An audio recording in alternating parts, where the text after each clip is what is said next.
السلام عليكم ورحمة الله وبركاته. بسم الله الرحمن الرحيم. إن الحمد لله رب العالمين، والصلاة والسلام على أشرف المرسلين وعلى آله وصحابه أجمعين. أشهد أن لا إله إلا الله وحده لا شريك له، وأشهد أن محمدا عبده ورسوله. أما بعد. கணித்திற்குரியவர்களே, இந்த காணல் என்பது ஜாமியா ரகீப் அல் இஸ்லாமியா சார்பாக வெளியிடப்படக்கூடிய ஒரு காணொலியாக இருக்கின்றது. ஹைதராபாத்தில் இருக்கக்கூடிய மௌலானா ஆசாத் நேஷனல் உருது யூனிவர்சிட்டி அந்த யூனிவர்சிட்டியில் எம்ஏ அரபிக்குக்கான ஃபஸ்ட்டு செமஸ்டர்னுடைய ஒரு சப்ஜெக்டாக இருக்கக்கூடிய கிளாசிக்கல் ப்ரோஸ் அன் நஸ்ருல் அரபி அல் கதீம் என்ற சப்ஜெக்டினுடைய சப்ஜெக்டை பற்றிய ஒரு காணொலியாக இருக்கின்றது. இதில் நாம் யூனிட் 1னுடைய அலகு 2 ஜாஹிலியா காலத்தில் உரைநடை எவ்வாறு இருந்தது, அந்த உரைநடைகளில் என்ன, ஜாஹிலியா காலத்தில் உரைநடைன்னு ஒன்று இருந்ததா, ஜாஹிலியா காலம் என்றால் என்ன, அந்த காலத்தில் உரைநடையினுடைய அந்த வளர்ச்சி, அந்த போங்கு எப்படி இருந்தது, அந்த எழுத்துக்கள் இருந்ததா, அது மாதிரியான விஷயங்களை அதற்குரிய உதாரணங்களையும் இந்த யூனிட்டில் இந்த அலகில் நம்ம பார்க்க போகிறோம். இந்த காணொலி என்பது பரீட்சைக்கு தயாராகுவதற்காக வேண்டி மட்டுமே. வாருங்கள் முதாக்கரா செய்வோம்.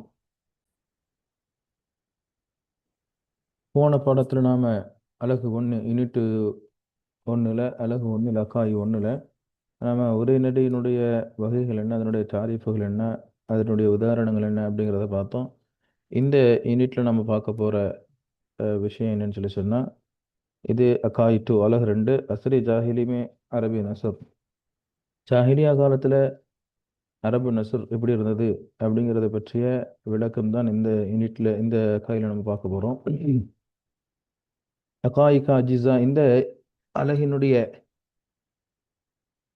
பார்ட்ஸ் என்ன அப்படின்னு சொல்லி சொன்னால், மக்சத், இந்த அலகினுடைய நோக்கம் என்ன, அதனுடைய ஒரு முன்னுரை, இந்த உலகினுள்ள என்னென்ன சொல்ல போகிறாங்க அப்படிங்கிற ஒரு முன்னுரை, அஸ்ரி ஜாஹில்னா என்ன, அதே மாதிரி அஸ்ரி அந்த அரபியோக்கா தஜ்ருபாத், அவர்களுடைய அரபிகளினுடைய ஐயாமல் ஜாஹிலியா காலத்தில் இருந்த அந்த அவர்களுடைய எக்ஸ்பீரியன்ஸ் எப்படி இருந்துச்சு, அதுக்கப்புறம் அரபி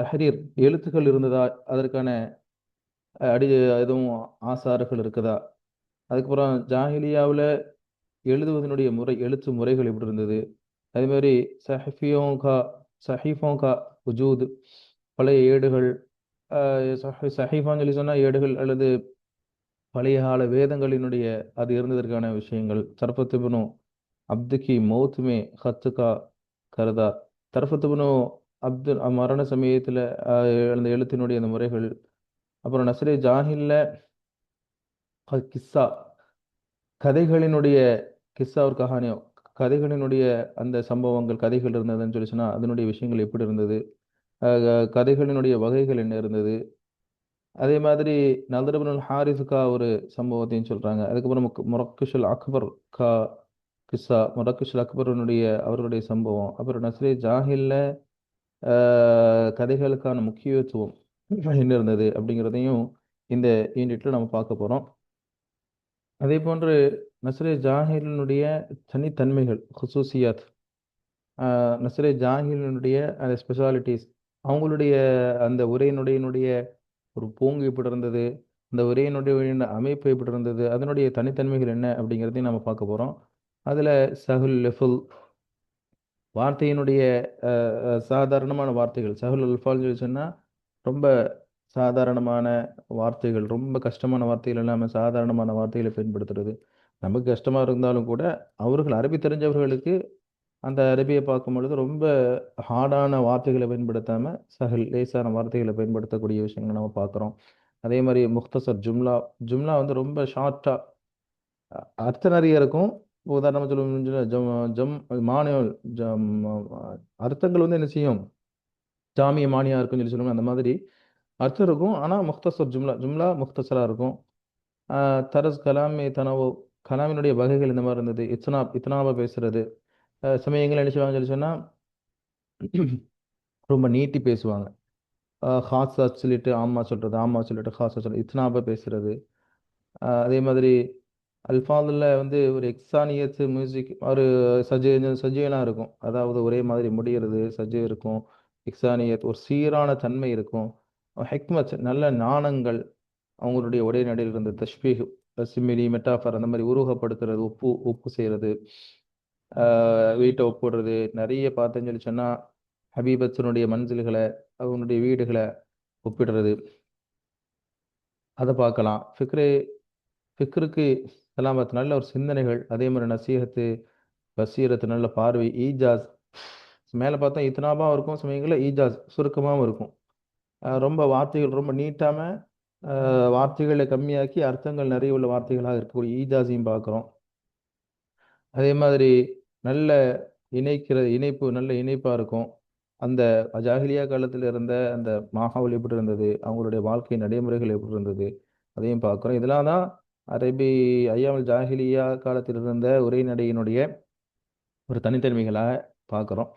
அதைத் தொடர்ந்து நஸ்ரி ஜாஹிலி கஃப்னூன், என்னென்ன நஸ்ரி ஜாஹிலியா காலத்தினுடைய உரைநடையினுடைய வகைகள், அந்த பண்ணுகள் என்னென்ன வகைகள் இருந்தது அப்படின்னு சொல்லி பார்க்கும்போது கிஸ்ஸா ஸ்டோரி இருந்தது. அதே மாதிரி கல்ஹாடி அவர் அதாவது இதான் ஸ்டோரி தான் மேக்ஸிமம். ஸ்டோரியை தவிர இப்போ உரைநடைன்னு சொல்லி சொன்னால் இப்போ உரைநடை சொல்லி கட்டுரை இருக்குது, பேராகிராஃப் இருக்குது. பின்னாடி அரபிலையும் கூட மக்காமா அதெல்லாம் வந்து நிறைய மக்காமா வந்து ரசாயில் வந்தது. பழங்கால அரபியை பொறுத்தவரையும் உரைநடை அப்படிங்கிறது ஒன்று கவிதை இருந்தது, அல்லது உரைநடை அப்படின்னு சொல்லி சொல்லும்போது உரைநடைன்னு சொல்லி சொல்லும்பொழுது என்னன்னு சொல்லி சொன்னால் கிஸ்ஸா இருக்கும். அதே மாதிரி வாஸ் உபதேசங்கள், இது மாதிரியான விஷயங்கள் தான் இருக்கும். சஜால் காஹின் குஹான் ஜோசியக்காரர்களுடைய அந்த சஜு, இதெல்லாம் தான் பற்றி நிச்சயிக்கிறோம் இந்த காயில் நம்ம பார்க்க போகிறோம். ஆரம்பத்தில் மக்சத், இந்த யூனிட்டுக்கான நோக்கம் என்ன அப்படின்னு சொல்லி போடுறாங்க. இந்த யூனிட்டுடைய நோக்கம் என்னன்னு சொல்லி சொன்னால், அரபியினுடைய ஆரம்ப காலம் எப்படி இருந்தது, அரபி எங்கேருந்து தோன்றியது, அதை நம்ம கண்டுபிடிக்க முடியாது. அரபி அப்படிங்கிறது ஆதம் அலைஹிஸ்ஸலாம் அவர்களுடைய பேசின பாஷையின் அரபி அப்படின்னு தான் நம்ம பார்க்குறோம்.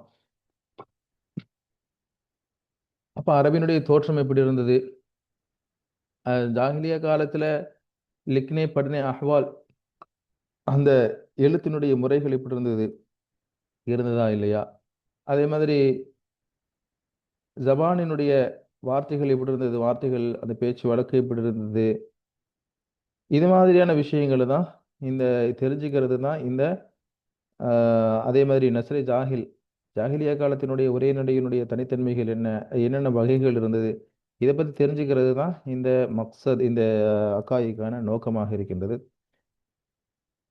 அப்புறம் ஒரு சின்ன ஒரு முன்னறி மாதிரி போடுறாங்க. இதில் இதை பற்றி சொல்லப்படுதுன்னு சொன்னால், அரபி ஜபான் ஏக் தாரீக் ஒரு கதீம் ஜபான் ஹை.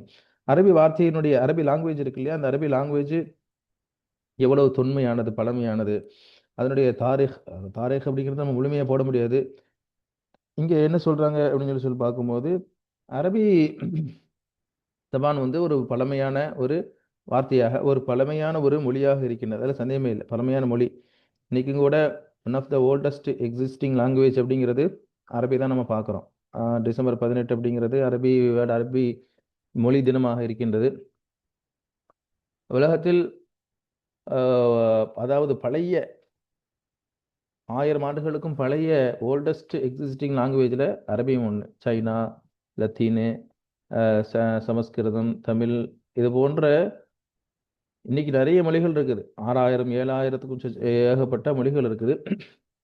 அதில் பழைய மொழிகள் இன்னும் பேசப்பட்டு கொண்டிருக்கின்றது என்று சொன்னால் அதில் குறிப்பிட்டமான ஒரு மொழிகள் மட்டும் தான், கிட்டத்தட்ட 13 மொழிகள் தான், அதில் அரபியும் ஒன்று. ஆனால் நமக்கு அந்த அரபியினுடைய அந்த எழுத்து அல்லது கவிதையோ, இப்போ ஒரு மொழின்னு சொல்லி சொன்னால் அந்த மொழியில் எழுதப்பட்ட காவியங்கள், படைப்புகளை நாம் வச்சு தான் என்ன செய்வோம், அந்த மொழியினுடைய தொன்மையை விளங்க முடியும். அந்த எப்படி நம்ம தமிழில் பார்க்குறோம், திருவள்ளுவர், திருக்குறள், இதெல்லாம் பார்க்குறோம் 1000 ஆண்டுகளுக்கு முன்னாடி இருந்தது. அந்த மாதிரி பார்க்கும்போது நமக்கு கிடைக்கக்கூடிய அரபி மொழியினுடைய அந்த விஷயங்கள், அந்த கிஸ்ஸாக்கள், அந்த படைப்புகள் நம்ம எங்கேருந்து நம்ம பார்க்குறோம், எங்கேருந்து ஆரம்பிக்குதுன்னு சொல்லி சொன்னால் ஐயாமல் ஜாஹிலியா காலத்துலேருந்து ஆரம்பிக்குது.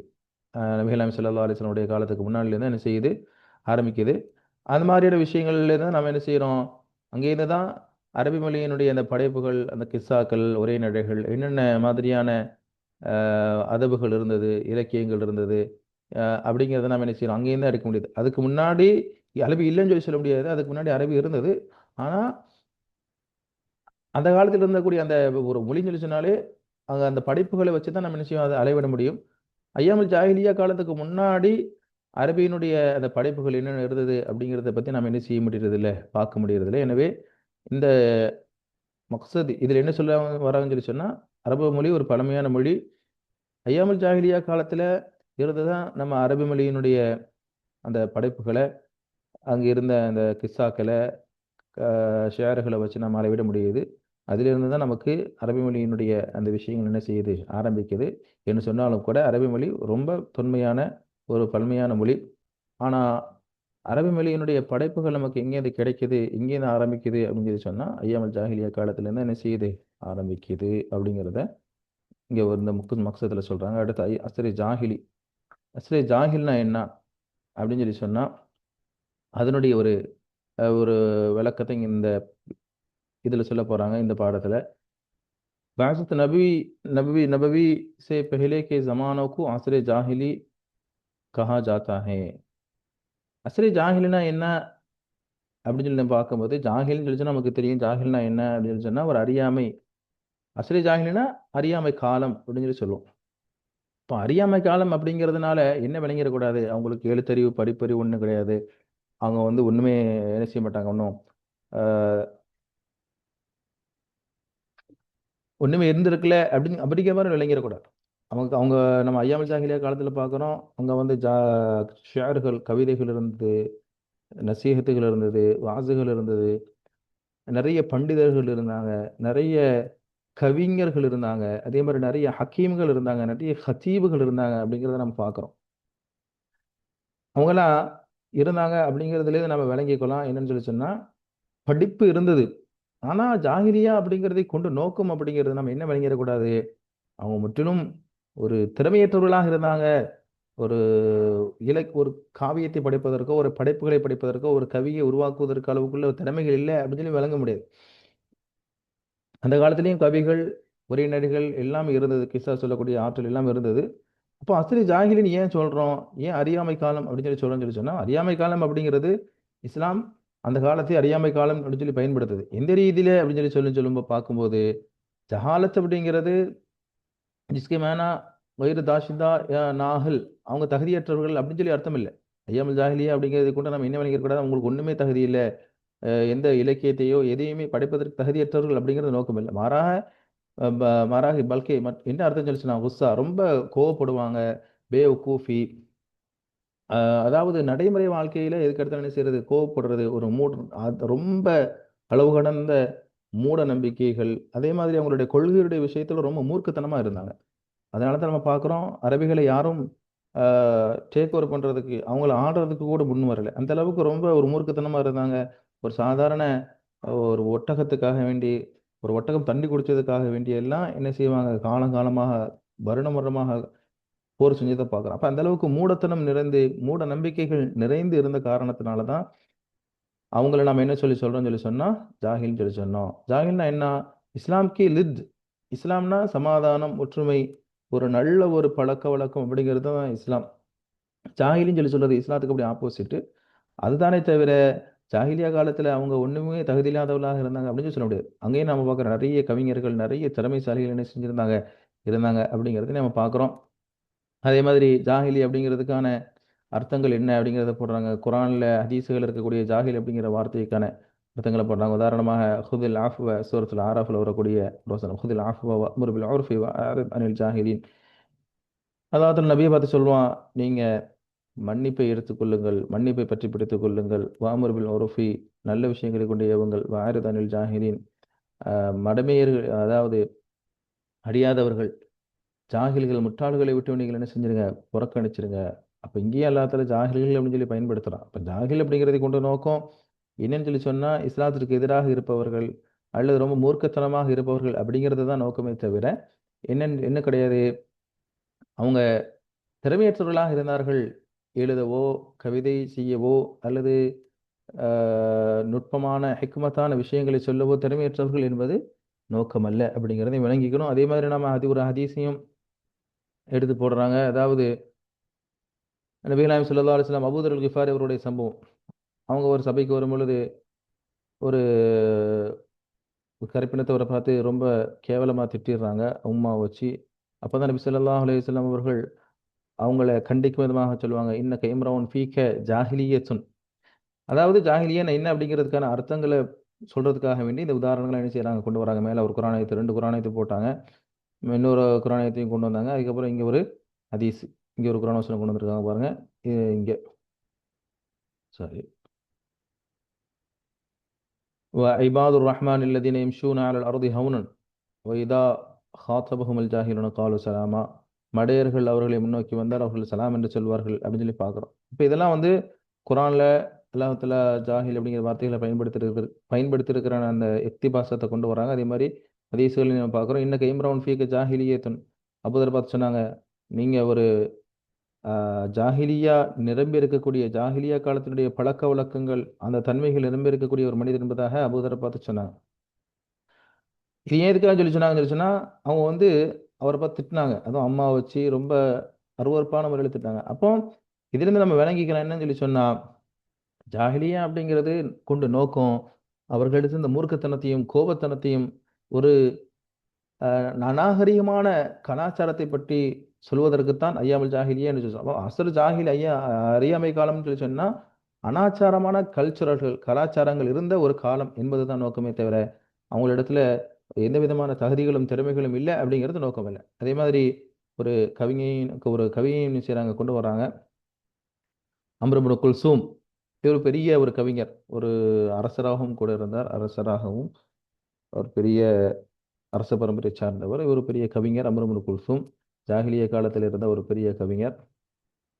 அப்படியே முஅல்லிகாத்துன்னு சொல்லி சொல்லுவோம். முஅல்லகாத், அஸ்ஸபுல் முஅல்லகாத் அல்லது அஷரத்துல் முஅல்லகாத், 7 தொங்கவிடப்படக்கூடிய கவிதைகள், 7 கவிஞர்கள் அம்ர் இப்னு Kulsum, Imrul guys, Zuhair ibn அபி சலமா, லபீது, தரஃபா, ஹாரித் இப்னு கில்லஸா, நாபிகா, இப்படி ஒரு 10 முஅல்லகாத்துகள் இருக்குது. இவங்க வந்து கவிஞர்கள். இவங்களுடைய கவிகள் ரொம்ப பிரபலியமான கவிஞர்கள். அவங்களுடைய கவிகள், அவர்கள் இயற்றிய கவிகளுக்கு முஅல்லக் என்று சொல்லப்படும். அதில் ஒருத்தவர் தான் அம்ர் இப்னு குல்சூம். அவர் தன்னுடைய முஅல்லக்ல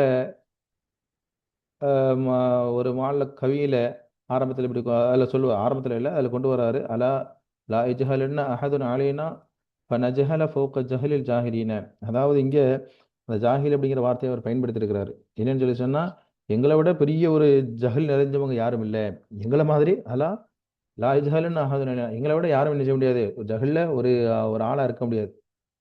இருக்கிறதுலே ஃபனஜஹலு, நாங்கள் தான் ரொம்ப ஜாஹில்கள்.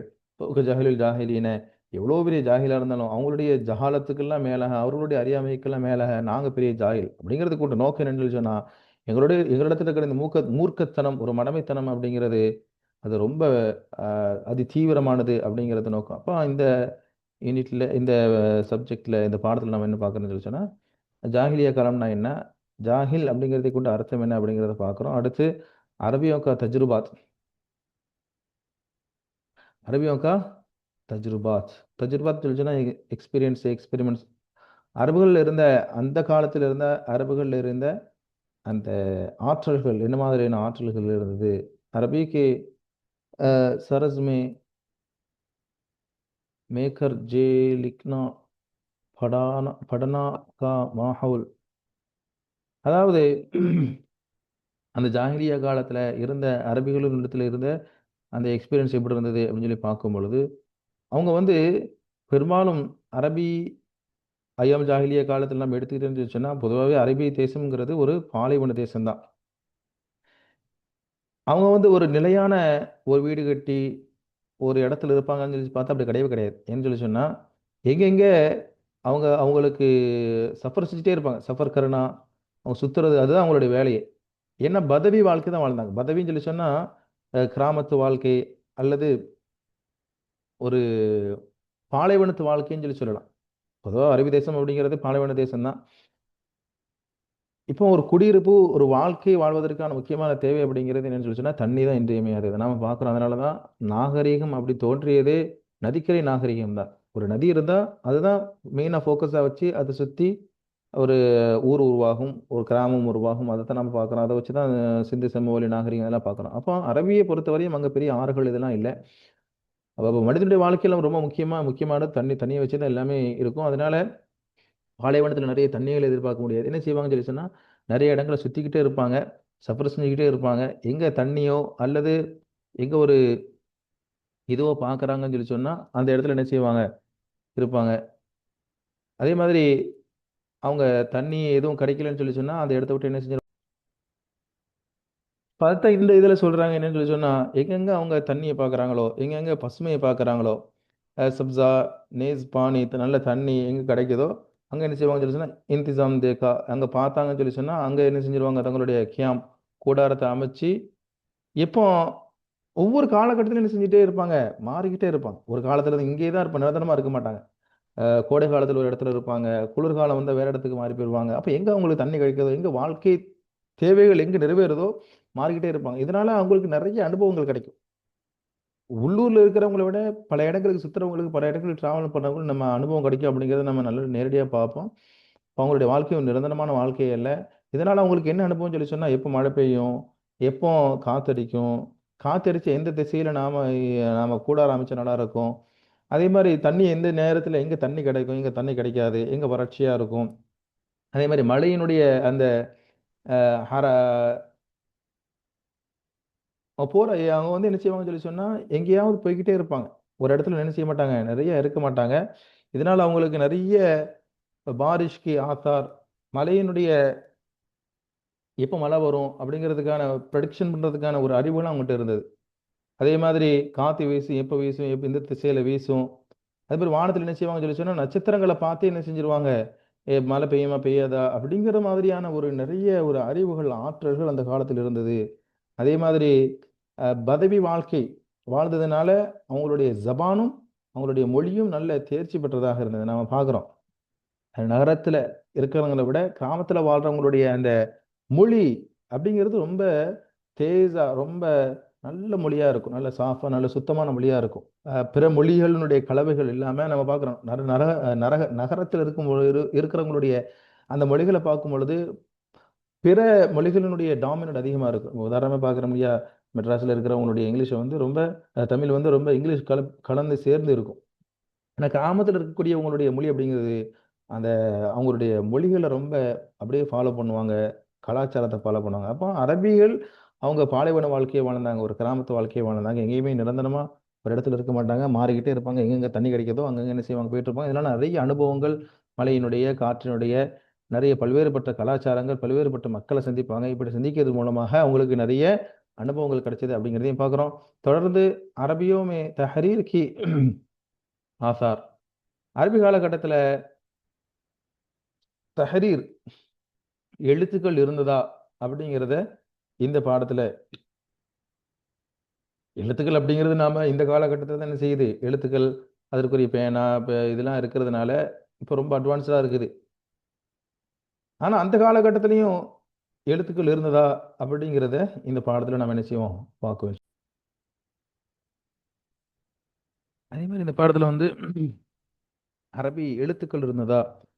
அ அரபி எழுத்துக்கள்னு சொல்லி சொன்னா, நம்மளுக்கு அங்க என்ன தேவை அப்படின்னு சொல்லி சொன்னா, பேனா இருக்கணும், காகிதங்கள்.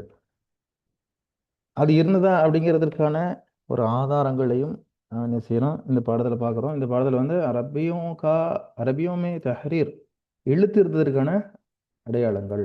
அதில நான் பார்க்கும்போது எழுத்து இருந்திருக்கணும் அப்படின்னு சொல்லி சொன்னா, அதுக்கு என்னது பேனா இது மாதிரி பேனா இது மாதிரியான விஷயங்கள் இப்போ நாம அட்வான்ஸ் டெக்னாலஜில நம்ம இருந்தாலும் கூட, இப்ப பேனாங்கிறது இப்போ உள்ள பேனா மாதிரி இல்லாட்டியும் கூட, அப்போ அந்த காலத்தில பேனா அப்படிங்கிறது இருந்ததுக்கான வாய்ப்புகள் இருக்குது. உதாரணமா ஷோக்கி லைஃப் அப்படிங்கிறவங்க பெரிய அ அஸ்ருல் ஹதீஸ் நியூ ஜெனரேஷன்ல இர 2ஆம் எ எ 1990கள்ல வாழ்ந்தவங்க 90கள்ல வாழ்ந்தவங்க, 20ஆம் நூற்றாண்டுல வாழ்ந்தவங்க. இவங்க பெரிய ஷவுக்கி லைஃப் அப்படிங்கிறது ஒரு பெரிய வ முஅர்ரிக் வரலாற்று ஆய்வாளர். நிறைய கிதாபுகள் எழுதியிருக்கிறாங்க. தாரீக், அரபி வரலாறு சம்பந்தமான நிறைய கிதாபுகள் எழுதியிருக்கிறாங்க. அவங்க வந்து அவங்க தங்களுடைய கிதாபுகளில் இப்போ அவங்களுடைய அந்த கண்டுபிடிப்புகள் வரலாற்று ஆய்வின் அடிப்படையில் சொல்கிறாங்க. इक्तिशाफात ये बात सामने आए हैं कि हिजाज के इलाका में अरबी तहरीर का वजूद था. அரபி தஹரீர் இருந்தது. அங்கே எழுத்து அப்படின்னு ஒன்று இருந்திருக்குது. அது இப்போ உள்ள ஃபார்மில் இருந்திருக்கலாம், இல்லாமல் இருந்திருக்கலாம். ஆனால் அப்போ எழுத்து அப்படிங்கிறது ஒன்று இருந்தது அப்படிங்கிறதுக்கான அந்த அடையாளங்கள் என்ன செய்யப்பட்டிருக்கின்றது, கண்டுபிடிக்கப்பட்டிருக்கின்றது அப்படிங்கிறத தங்களுடைய கிதாபில் கொண்டு வர்றாங்க. அந்த அடிப்படையில் சொல்கிறாங்க, ஹிஜாஸ் பகுதிகளில் மக்கா முக்கர்ரமாவில் மட்டும் கிட்டத்தட்ட 17 காத்திபுகள் இருந்தாங்க. மோஜூத்தி 17 காத்திபுகள் எழுத்தாளர்கள் இருந்தாங்க. அதே மாதிரி மதீனா முனவ்வராமே 11 காத்திபுகள் இருந்தாங்க. பதவி லோகோமே ஜோ லிக்னே ஜான்தே தே, எழுத தெரிஞ்சவங்க. இப்போ அரபி அஸ்ரு ஜாஹிலி அப்படிங்கிறது விளக்க சொல்லும் பொழுது, ஜாஹிலி அப்படிங்கிறது கூட நோக்கம் அவங்களுக்கு எழுத தெரியாது, படிக்க தெரியாது அப்படிங்கிறது இல்லை, மூர்க்கத்தனமாக இருந்தாங்க அப்படிங்கிறத நம்ம பார்க்குறோம். அப்போ அந்த அடிப்படையில் பார்க்கும் பொழுது எழுத தெரிஞ்சவங்களில் உக்ஸம் இப்னுல் வைஃபி இவங்க பெரிய ஹக்கீமாக இருந்தாங்க, ஹத்தீபாக இருந்தாங்க. நபிகள் நாயகம் ஸல்லல்லாஹு அலைஹி வஸல்லம் அவர்கள் அவங்களுடைய காலகட்டத்தில் வாழ்ந்தவங்க, நபி ஸல்லல்லாஹு அலைஹி வஸல்லம் காலகட்டத்தில் இருந்தவங்க, நபியினுடைய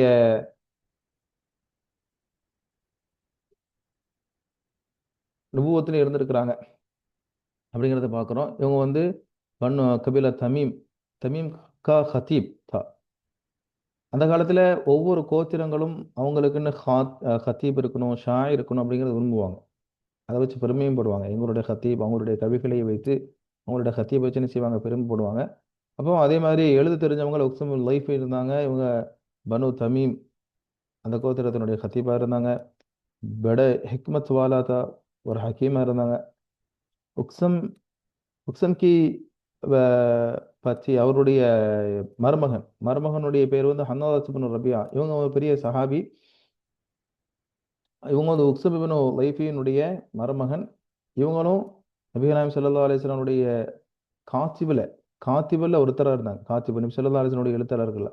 இப்போ நாம பார்க்குறோம், இன்னொன்றையும் பார்க்குறோம். நபி ஸல்லல்லாஹு அலைஹி வஸல்லம் காலத்தில் குர்ஆன் எழுதினாங்க, வஹி காத்திபுல் வஹி. இப்போ வஹி எழுதியிருக்கிறாங்க அப்படிங்கிறதுல நம்ம தெரிஞ்சுக்கலாம். என்னன்னு சொல்லி சொன்னால், ஜாஹிலியா காலத்திற்கு முன்னாடியும் எழுத்திற்கான விஷயங்கள் இருந்தது. அதே மாதிரி இன்னொருத்தர் யாருன்னு சொல்லி சொன்னால், முரக்கிஷ் அக்பர், பக்கர் கோத்திரத்தை சார்ந்த முரக்கிஷ் அக்பர். அதே மாதிரி லபீத் இப்னு ரபியா, இவர் மால்லக்குகளில் ஒருத்தர். அதாவது மேலே சொன்னேன் இல்லையா, அமர் இப்னு குல்சூம். அதே மாதிரி இவரும் லபீத் இப்னு, இவங்க சஹாபி. இவங்க பின்னாடி சஹாபை ஏற்றுக்கிட்டாங்க. இவங்க முஹதரமின்னு சொல்லி சொன்னால் 2 காலத்திலையும் வாழ்ந்தவங்களுக்கு முஹதரமின்னு சொல்லி சொல்லுவோம். உதாரணமாக ஐயா ஜாஹிலியா காலத்திலையும் இஸ்லாத்துடைய காலத்திலையும் இவங்க என்ன செஞ்சாங்க, வாழ்ந்தாங்க. லபீத் இப்னு ரபியா ஐயா ஜாஹிலியாலையும் வாழ்ந்தாங்க, இஸ்லாத்துலேயும் வாழ்ந்தாங்க. அப்படிங்கிறதுனால இவங்களுக்கு முஹதரமி 2 காலத்திலையும் வாழ்ந்தவங்க அப்படின்னு சொல்லி பேர். இவங்களும் எழுத தெரிஞ்சவங்களாக இருந்தாங்க. இவங்க வந்து பனு ஆமிர், இவங்க இல்லை, அதாவது ஹந்தாலத் இப்னு ரபியா இருக்காங்க இல்லையா, அவங்க வந்து பனு ஆமிர் இப்னு சௌசா அந்த கோத்திரத்தை சார்ந்தவங்க. இப்படி நிறைய பேரை பார்க்குறோம். அதே மாதிரி கவிதைகள்லையும் நாம களம், இந்த மாதிரியான வார்த்தைகள், ரக்ஷு, களம், ருசூம், இந்த மாதிரியான வார்த்தைகள்லேருந்து நம்ம தெரிஞ்சுக்கலாம். என்னன்னு சொல்லி சொன்னால், ஐயம் ஜாகிலியா காலத்தில் எழுத்து நடைமுறைன்னு ஒன்று இருந்தது. அதுதான் இங்கே உதாரணமாக போடுறாங்க. என்னன்னு சொல்லி சொன்னால், மரக்கஷ் அக்பர், இவங்க ஒரு பெரிய ஷாயர், ஐயம் ஜாகிலியா காலத்தில் இருந்த ஷாயர். இவங்களுடைய கசீதாவில் ஆரம்பத்தில் வந்து ஒரு கவிதை வரிகளை சொல்கிறாங்க. அந்த கவிதை வரிகளை பாருங்கள். அத்தார் உகிஃப்ருன் ஒரு ரசூமு கமா ரக்கஷஃபி லஹ்ரில் அதீமி கலமுன். அப்போ கலம்ங்கிற வார்த்தையை பயன்படுத்தியிருக்காங்க. இங்கே என்ன, இதுக்கு என்ன அர்த்தம் சொல்லி சொன்னால், பெரும்பாலும் அந்த கால கவி அப்படிங்கிறது காதலியை வர்ணிச்சு, காதலி இருந்த வீட்டை வர்ணிச்சு அப்படி தான் ஆரம்பிக்கும். நம்ம நிறைய கவிகளை பார்க்கலாம். உதாரணமாக பானத் சுவாத், காபன் ஜுஹைர் ரலியல்லாஹு எழுதின பானத் சுவாத். அவங்க அந்த பானத் சுவாத் நபி ஸல்லல்லாஹு அலைஹி வஸல்லம் அவர்களை வர்ணிச்சு, சஹாபாக்களை வர்ணிச்சு அவங்கள புகழ்ந்து எழுதியிருந்தாலும், ஆரம்பத்தில் ஒட்டகத்தை பற்றி, அதை காதலியினுடைய வீட்டை பற்றி, பானசுவாதுங்கிறது அவங்களுடைய காதலி. ஆரம்பத்தில் காதலியை வர்ணிச்சு தான் எழுதிட்டு தான் என்ன செய்வாங்க, கவி முக்கியமான மேட்டருக்குள்ளே போவாங்க. அதே மாதிரி முரக்கஷ், அப்போ இந்த கவிதையில் நம்ம பார்க்குறோம், முரக்கஷ் வந்து எழுதுறாங்க, அத்தார் ருக்குஃபுருன் ஒரு ருசூமுக்கமா, என்னுடைய காதலியினுடைய அந்த வீடு அப்படிங்கிறதுல அழிஞ்சு போச்சு. அந்த அழிஞ்சு போன அந்த சுவடுகள், எச்சங்கள் எப்படி இருக்குன்னு சொல்லி சொன்னால், ஒரு தோலில் தோலில் எழுதப்பட்ட பேனாவால் எழுதப்பட்ட எழுத்து தடயங்களை போன்று அந்த வீடுகளுடைய எச்சங்கள் அந்த இடிபாடுகள் மட்டும் என்ன செய்யுது மீதம் இருக்குது. அப்போ இங்கே நமக்கு நோக்கம் என்ன சொல்லுங்க, களம்ங்கிற வார்த்தையை பயன்படுத்தியிருக்கிறாங்க. இப்போ பேப்பர் கீப்பர்லாம் இல்லைன்னு சொல்லாமல் கூட அந்த தோள்களில் மரப்பட்டைகள் எழுதி வைக்கக்கூடிய பழக்கங்கள் இருந்தது. அதே மாதிரி இன்னொரு லபீத் இப்னு ரபியா மேலே பார்த்தோம் இல்லையா, அவங்களுடைய ஒரு முஅல்லக்ல ஷாரில் இந்த வரிகள் வருது. அஃபதத் தியாரு மஹல்லுஹா ஃப முகாமுஹா பிமினன் தஅப்பத கவுலுஹா வ ரிஜாமுஹா. என்னுடைய காதினுடைய வீடுகளும் அவள் இருந்த இடங்களும் மினாவில் இருந்த அவர்கள் தங்கி இருந்த இடங்களும் அழிந்து விட்டது. எப்படி இருக்குன்னு சொல்லிச்சுன்னா, கவுல் பேய் பேய் வீடு மாதிரி இருக்குது, பேய் வீடுகள் மாதிரி இருக்குது. வமிதாஃபிஉ ரையானி அர்ரா ரஸ்முஹு ஹல்கன் கமா லமினல் வஹியு சிலாமுஹா. அவ தங்கியிருந்த அந்த ஓடைகளும் எல்லாமே அழிஞ்சு போச்சு. அதனுடைய எச்சங்கள் அதனுடைய எல்லாமே முடிஞ்சு போச்சு. மீதம் இருக்கக்கூடிய அந்த எச்சங்கள், மீதம் இருக்கக்கூடிய அந்த இடிபாடுகள் எப்படி இருக்குன்னு சொல்லி சொன்னா, அது மட்டும் எழுத்துக்காரர் எழுதியவர்கள் எழுதிய அந்த எழுத்துக்கள் எப்படி மிச்சம் இருக்குமோ அது மாதிரி இருக்குது. அப்ப இங்க என்ன வர்ணிக்கிறாங்கன்னு சொல்லி சொன்னா, அப்ப எழுத்துக்கள்னு ஒண்ணு இருந்தது, எழுதியிருக்கிறாங்க, எழுத்துக்கள் அப்படிங்கிறது இருந்தது, கலம்னு இருந்தது, அதெல்லாம் பார்க்கிறோம். அதே மாதிரி நம்ம பார்க்கிறோம் லபீத் இப்னு அவங்களுடைய முஅல்லிக்ல இன்னொன்னு சொல்றாங்க. அந்த அவங்களுடைய கவிகள்ல ஒரு வரிகள்ல வருது, வஜல சுயூலு அனி துயூலி கஅன்னஹா ஜுபருன் துஜத்தமுதா மதூனுஹா அக்லாமுஹா. இங்கே அதே தான் சொல்றாங்க.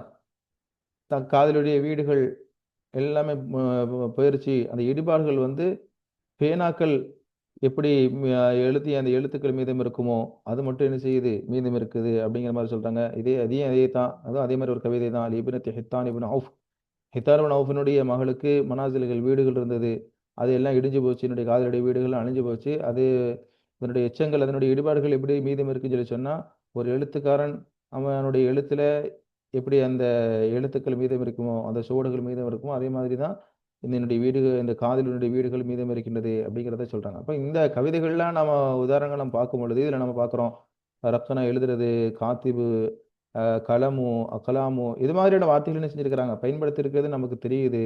ஏமல் ஜாஹிலியா காலத்திலே என்ன இருந்திருக்குது, எழுத்து அப்படிங்கிறது ஒண்ணு இருந்திருக்குது. அது என்ன நடைமுறையில் இருந்தது அப்படிங்கிறது இப்ப இருக்கிற மாரி பேனா, அது அந்த காலத்துல இருந்திருக்காது இல்லையா? அப்போ அந்த காலத்துல எப்படி பேனா இருந்திருக்குமோ, அந்த மாதிரி பேனாக்களும், எழுதக்கூடிய முறைகளும் இருந்தது அப்படிங்கிறத இந்த கவிஞர் கவிகளின் வாயிலாகவும், மற்றுமுண்டான உதாரணங்கள் வாயிலாக நம்ம தெரிஞ்சுக்கிறோம் இன்ஷா அல்லாஹ். இதோட இந்த காணொளி முடிவடைகின்றது. மற்ற பாடங்கள் இன்ஷா அல்லாஹ் அடுத்த காணொளியில பார்ப்போம். வ ஆகிரு தஅவானா அல்ஹம்துலில்லாஹி ரப்பில் ஆலமீன். அஸ்ஸலாமு அலைக்கும் வரஹ்மத்துல்லாஹி வபரகாத்துஹு.